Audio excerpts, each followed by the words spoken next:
देखो प्राचीन वर्ही जो थे, इनके पिता, प्रचेताओं के पिता, कहते हैं यज्ञ करते थे, लेकिन यज्ञ में पशुओं की बलि देते थे।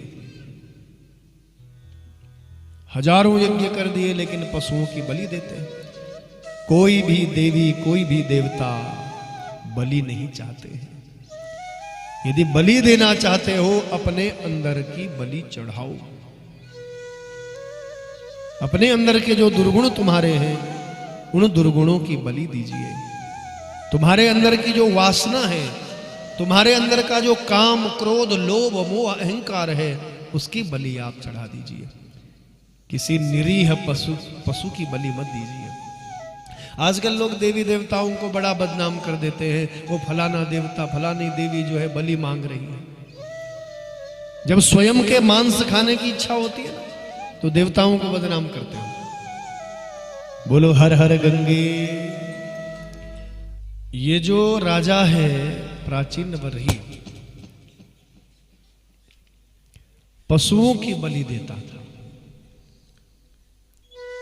सैकड़ों सैकड़ों पशुओं की बलि दे दी। लेकिन अंत में जब नारद जी आए, तो नारद जी ने इसको दिखाया। नायम मार्गो हि साधूनाम ऋषिकेशानुवर्तिनाम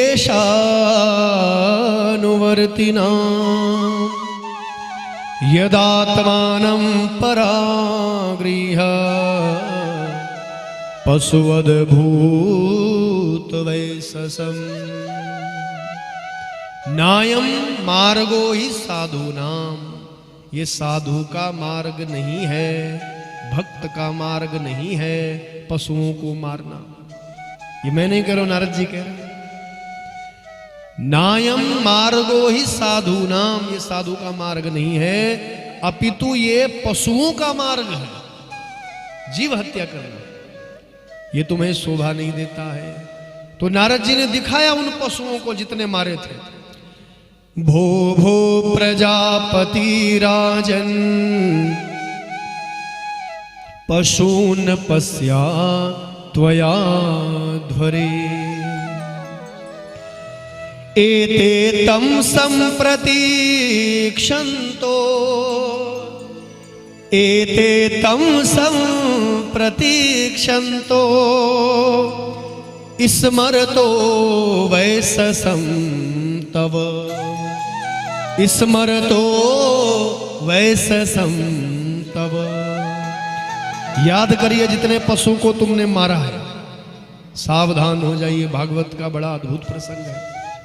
जितने पशु खाए हैं, जितने पशु मारे हैं, वो सब प्रतीक्षा करते हैं। एते ताम संप्रतीक्षन्तो, सब प्रतीक्षा करते हैं कब मरेगा वो जिसने मुझे मारा था, कब मरेगा वो जिसने मुझे खाया था। और जब मरोगे ना तो भैया बदला लेंगे, वो प्रतिशोध लेंगे। वो नारद ऋषि ने दिखाया बड़े भयंकर पशु, नुकेले नुकेले उनके सींग हैं, बड़ी भयंकर गर्जना कर रहे हैं। राजा तो घबरा गया। तो बंधुओं सावधान होना। ये कथाएं जीवन दर्शन है, ये कथाएं सिखाती हैं। समाज से बुराइयां दूर हों, इसलिए ये कथा होती है। कथ्यते इति कथा, जो कही जा रही है उसे कथा कहते हैं। कई लोग एक कान से सुनते हैं, दूसरे से बाहर निकाल देते हैं। इन कथाओं को अंतःकरण में स्थापित करिए, विचार करिए। भगवान ने बुद्धि दी है, ये चेतन बुद्धि दी है, इसे विचार करिए, मंथन करिए कि हम क्या कर रहे हैं, क्या करना चाहिए, क्या नहीं करना चाहिए। ये हमें कथा विचार करवाती है। समाज में बदलाव आए, परिवर्तन आए, इसलिए ये कथाएं होती हैं। एक नवीनता आए,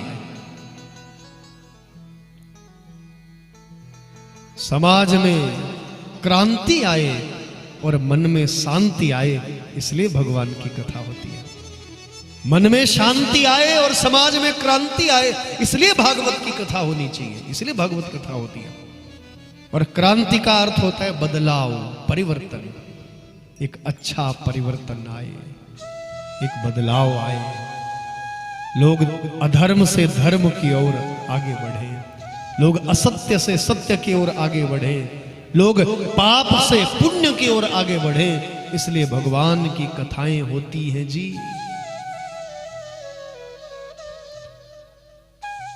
परिवर्तन होना चाहिए, बदलाव होना चाहिए।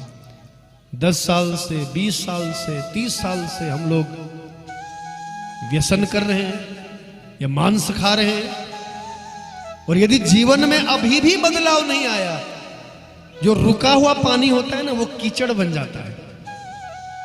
यदि कहीं पर पानी रुका हुआ है, 2 दिन, 4 दिन, 5 दिन बाद गंदा हो जाएगा, क्या आप पी सकते हो उसको?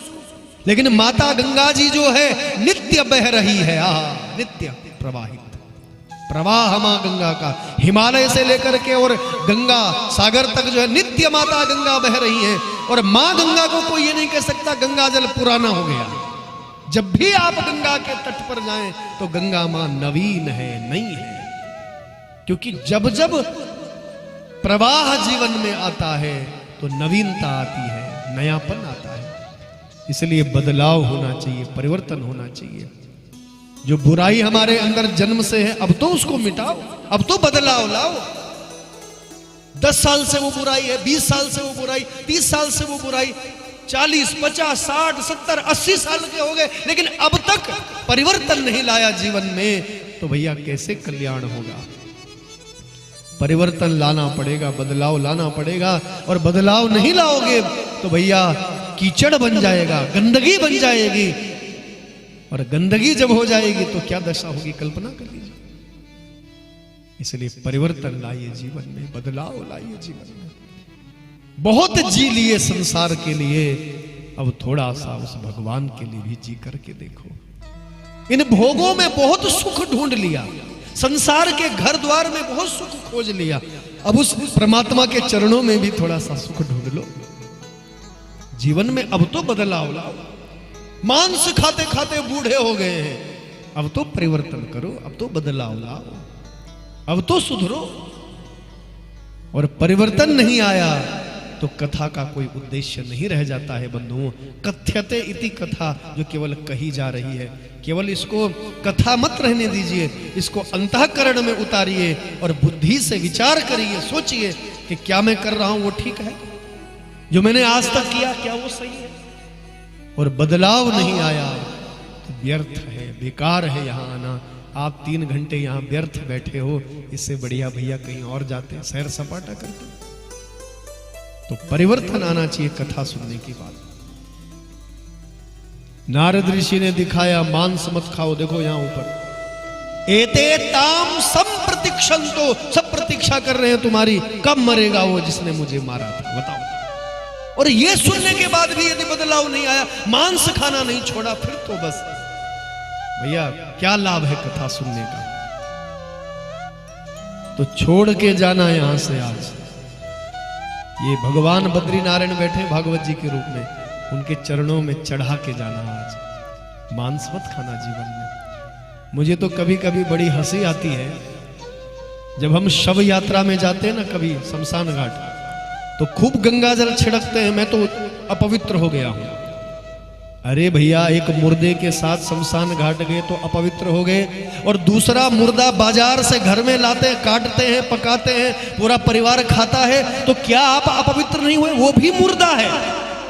मुर्दे का अर्थ है जो मरा हुआ, और मरा हुआ जीव, मरा हुआ मुर्दा घर लाके खाया, तो बताइए क्या हम अपवित्र नहीं हुए? क्या हम दूषित नहीं हुए?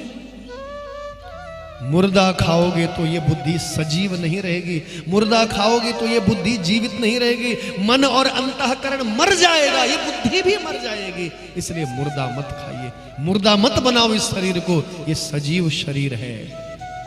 तुम्हारे अंदर आत्मा बैठी है, परमात्मा बैठे हैं। इस शरीर मंदिर जैसे घर को मुर्दा मत बनाओ। दोनों हाथ जोड़ के कहता हूं, मांस मत खाइए, मुर्दा मत खाइए। क्या आपको दया नहीं आती? उस छोटे से पशु को देखकर, उस छोटे से पक्षी को देखकर दया नहीं आती?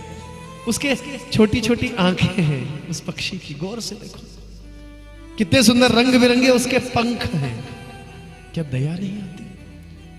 उस पशु का मुंह देखकर आपको दया नहीं आती?